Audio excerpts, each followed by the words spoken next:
Assalamualaikum warahmatullahi wabarakatuh.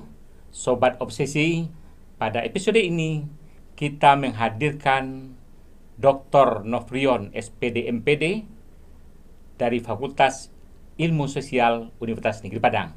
Selamat siang Pak Nofrion. Selamat siang Prof. Oke, baik. Kalau sekarang rasanya selain dari dosen juga menjabat sebagai staf ahli wakil Rektor 1 Universitas Negeri Padang. Ya, staf ahli WR1, betul. Staf ahli WR1. Sejak tahun 2020 ini. 2020, baru 4 bulan Prof. 4 bulan. Jalan 4 bulan. Baik. Pertama ada pertanyaan yang menggugah. Ini ada orang yang menanyakan, memang Ustadz ya, Pak Nofrion, memang Ustadz. Nah, itu bagaimana ceritanya tuh ya?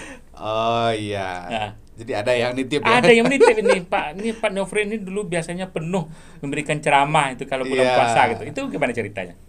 Dulu Ustadz, tapi bukan mantan Ustadz ya Prof? Iya, masih Dulu ya. Ustadz, ya. Jadi dulu kan mulai dari SMP itu kan di Sanawiyah. Di Sanawiyah di mana? MTSN Sungai Lasi, Kabupaten Solo. Solo. Oke. Lalu Di Sanawiyah. lanjut ke Mandua Padang, Gunung Pangilun. Kenapa memilih ke Padang? Jadi waktu itu tamat Sanawiyah, ada program Man Model. Jadi bisa dikatakan anak-anak yang berprestasi dari seluruh Sanawiyah yang ada di Sumatera Barat itu diundang sebagai siswa undangan ke Mandua Padang. Lalu mereka dikumpulkan dalam satu kelas, diasramakan. Nah, mungkin untuk semacam proyek Departemen Agama waktu itu. Mandua Padang, Gunung Pangilun. Gunung Pangilun. Ya, Gunung Pangilun ya. Ya, karena selalu sekolahnya agama gitu Iya, ya. iya. Jadi juga hobi ceramah, hobi pidato dari awal juga dari MDA juga dulu. Dari kampung. Memang di sudah Solo. dari dasar ya. Nah, mungkin karena sering juara juga lomba pidato, lomba khutbah Jumat, lomba syarhil Quran gitu ya.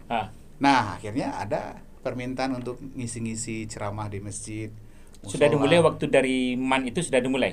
Dari MAN sudah mulai. Sudah dimulai. Ya. Awalnya itu menggantikan ustadz-ustadz, guru-guru. Contohnya ada guru saya yang bentrok jadwalnya. Lalu diberi kesempatan. Dion mau nggak? Mau, mau gitu ya.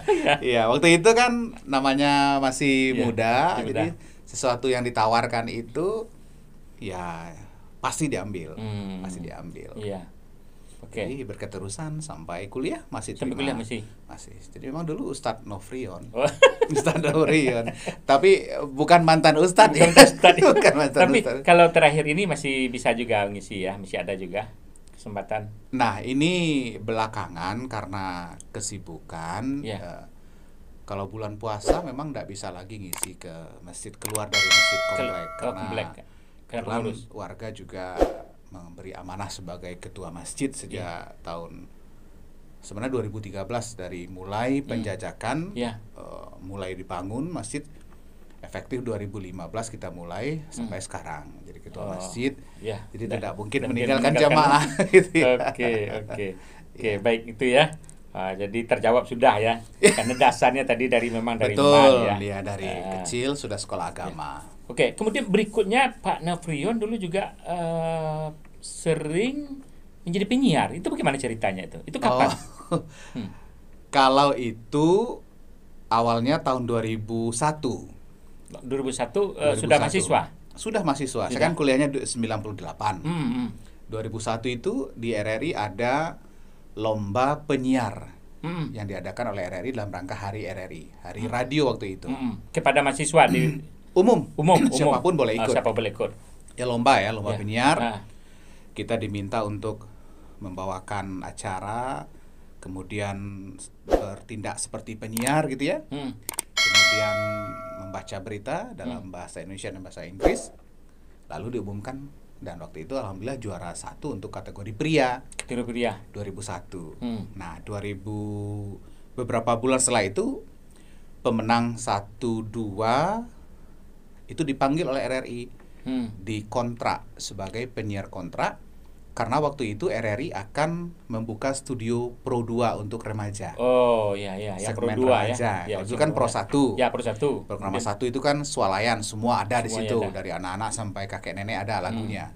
Nah, mereka membuka segmen baru Pro 2 untuk remaja. Nah, pemenang-pemenang lomba tahun 2001 itu dipanggil, dikontrak. Kontrak. Itu berapa lama ya penyiar di sampai 2014. Lama.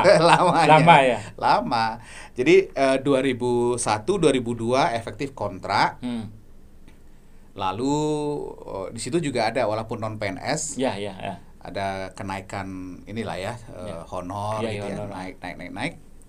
Sampai 2008 saya kan tes di UNP untuk dosen. Ya, menjadi dosen. Nah, saat itu masih bisa berbagi waktu, masih lanjut siaran 2008 sampai 2014. Ya. Oke. Baik. Nah, kita ingin melihat dulu. Berarti dulu pendidikan S1-nya itu tamat Maret 2003. 2003, tamat 2003. Ya, Kemudian 2003. langsung diterima. Enggak ya? Tadi 2003 saya kerja semasa mahasiswa tuh kerja 2. Sebagai penyiar RRI, juga sebagai pekerja sosial rumah singgah. Pekerja sosial itu gimana ceritanya tuh? Itu kenapa bisa? Kenapa bisa? Jadi gini, Prof.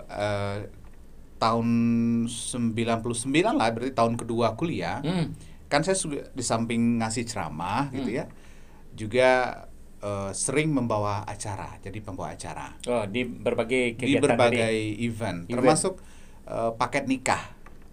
Juga. Jadi kami punya tim gitu ya, yang menerima paket nikah, MC, ngaji, bansi, satu dan paket setelah satu paket.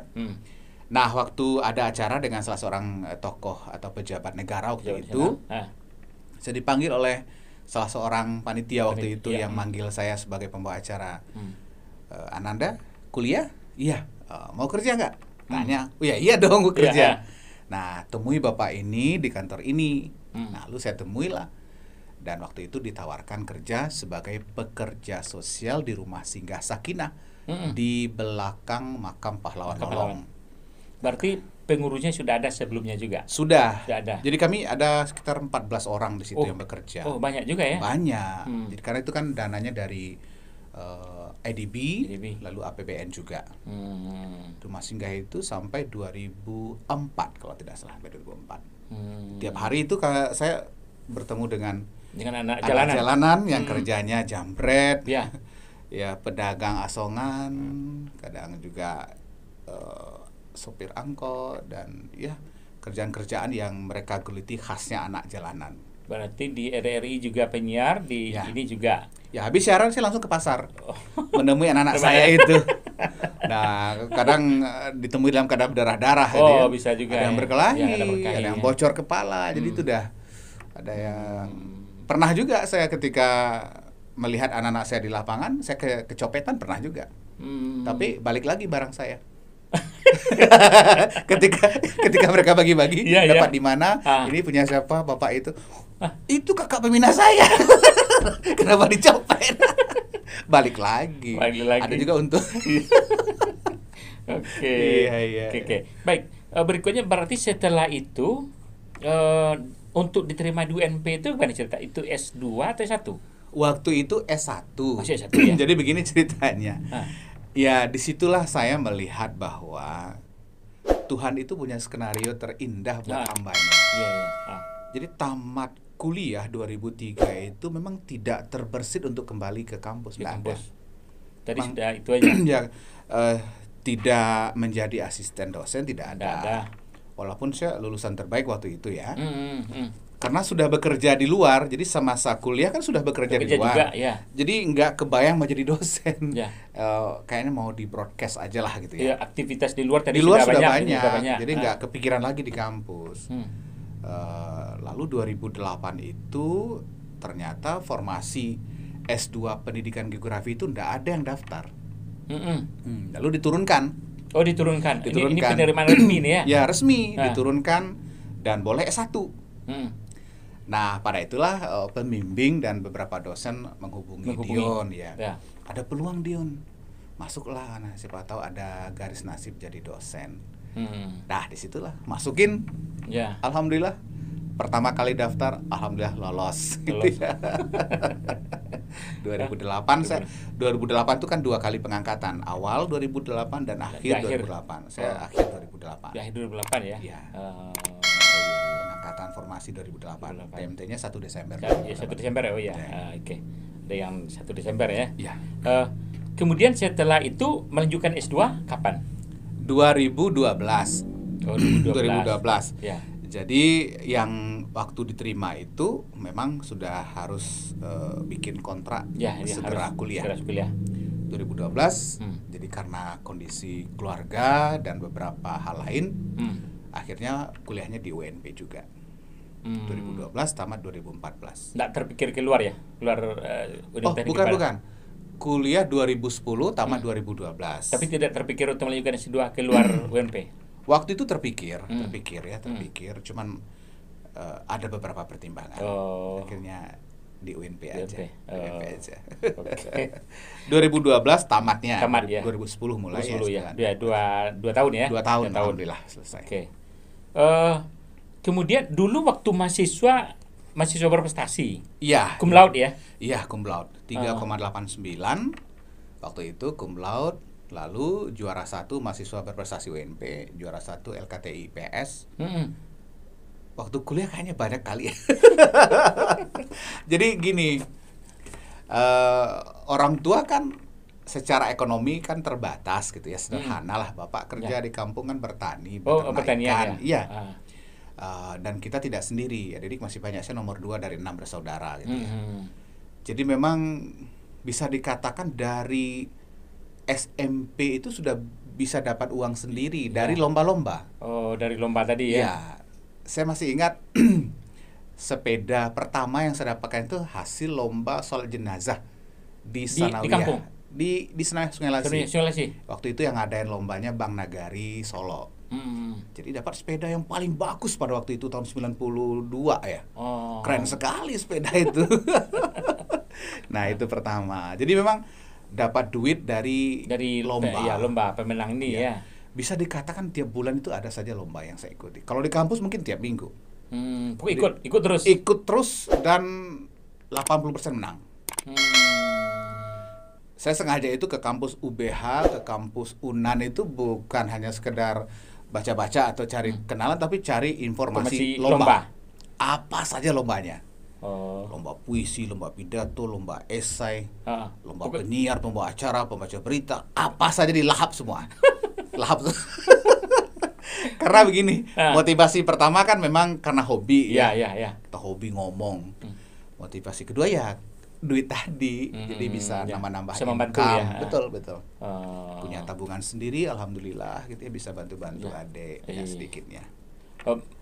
Itu berarti berprestasi. Kemudian kalau tidak salah ketika menjadi dosen juga pernah menjadi dosen berprestasi. Tahun berapa? Kalau dosen berprestasi itu 2019 FIS tingkat fakultas.